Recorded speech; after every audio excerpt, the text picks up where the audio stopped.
लोक कला केंद्र के प्रस्तुति।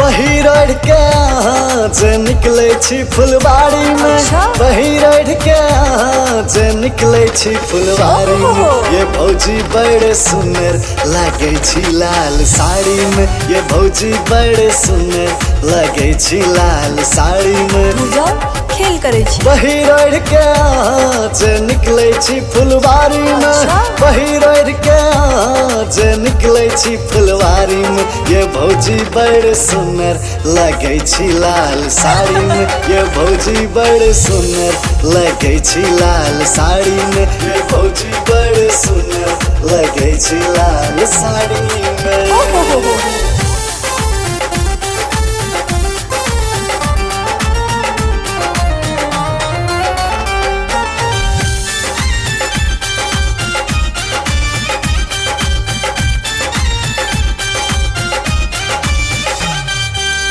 गोर गोर गाल कारी तिल तही पा, भेला दीवाना हमर भैया चही पा।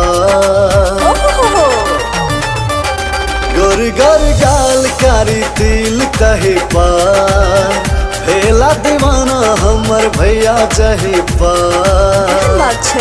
ऐसन अहाँ के बहिन सुनर, कन सोचियो ने भौजी उमर हमार।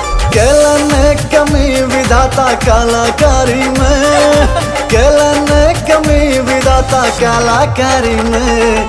ये भौजी बड़े सुंदर लगे छी लाल साड़ी में, ये भौजी बड़े सुंदर लगे छी लाल साड़ी में। ये भौजी बड़े सुंदर लगे छी लाल साड़ी में।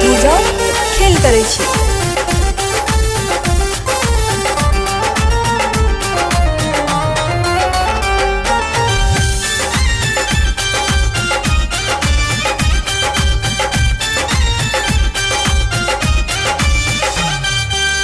दूनु प्राणी करब अहाँ के सेवा, बन का पुजारी करब अहाँ के पूजा। दूनु प्राणी करब अहाँ के सेवा, बन का पुजारी करब अहाँ के पूजा।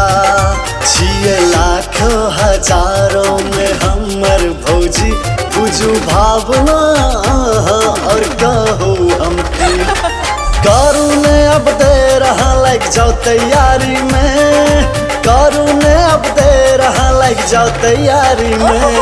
ये भौजी बड़े सुंदर लगे छी लाल साड़ी में, ये भौजी बड़े सुंदर लगे छी लाल साड़ी में। ये भौजी बड़े सुंदर लगे छी लाल साड़ी में। खेल करे छी।